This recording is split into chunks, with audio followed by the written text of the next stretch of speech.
I'm Kaye and I'm a late bloomer.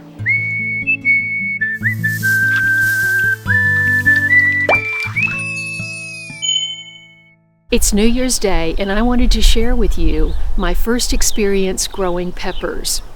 I didn't get a ton of peppers and it took forever, but what I harvested was beautiful. Take a look.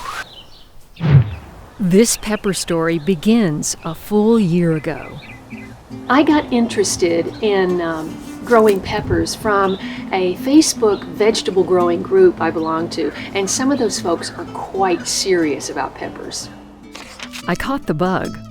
2 folks sent me seeds, and the rest came from Baker Creek. I chose diatomaceous earth for my starting medium. Rinse DE first to release the dust.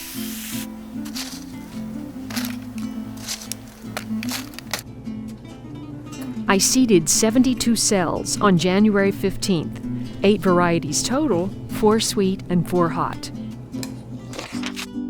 With no grow lights and only a little window light, seedlings grow slower. 6 weeks later, I was getting my first set of true leaves. 1 variety didn't germinate, and I lost another variety to damping off. Meanwhile, I picked up 2 poblano and 1 serrano at the nursery. By March, I was moving them out in the sun during the day. Early April, I potted them up. I got my first round of peppers potted up. Now I just have to do, 4 times that many. I covered the seedlings with voile to thwart pests, but in May, aphids arrived. They always arrive. I could see the shriveled up leaves, but I couldn't see pests. My garden friends assured me it was aphids. I used my macro lens to finally see one. I dunked them in a bowl of soapy water when they were small, and later used an all-natural spray and massaged every leaf. They took a beating.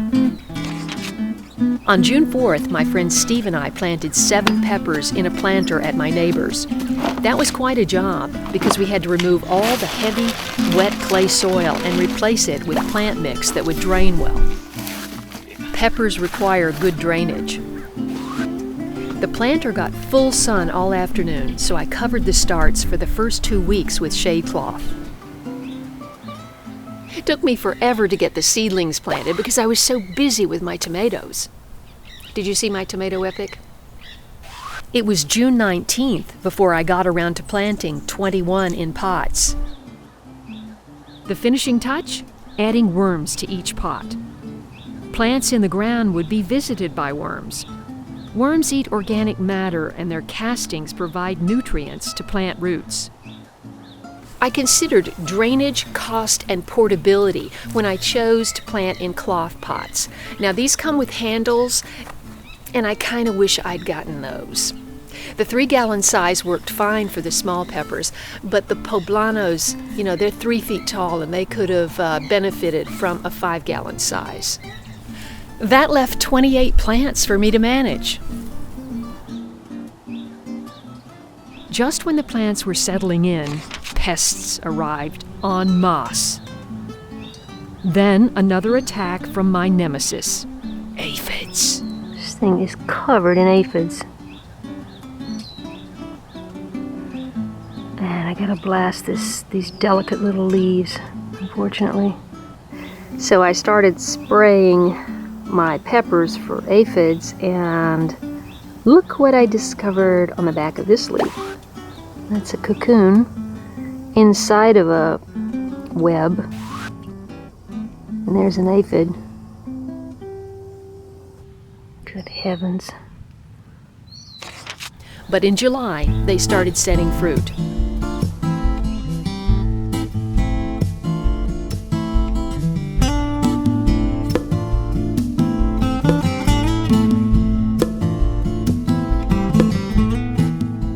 August, I began seeing the fruits of my labor.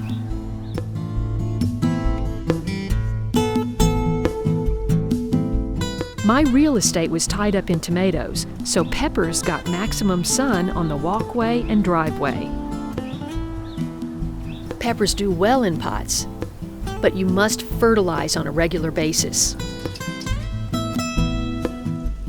Peppers need magnesium, so spray weekly with an Epsom salt spray. In September, things got colorful.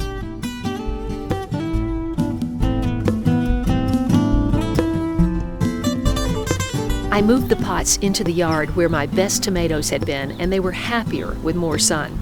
However, we got a record heat wave in the 90s, and some peppers got sun-scald. My poblanos never turned red, but they tasted good anyway. The third week in September, I made a necklace with my long red cayennes and wore it to a party. October, the plants looked their best. I got a beautiful harvest on October 20th.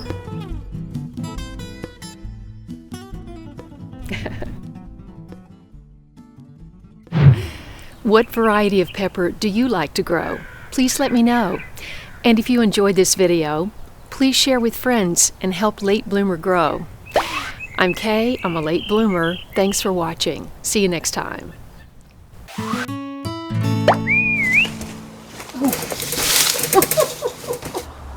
Ouch. I considered, what did I consider? Wait, where'd you go? Are you there? There you are. Where was I?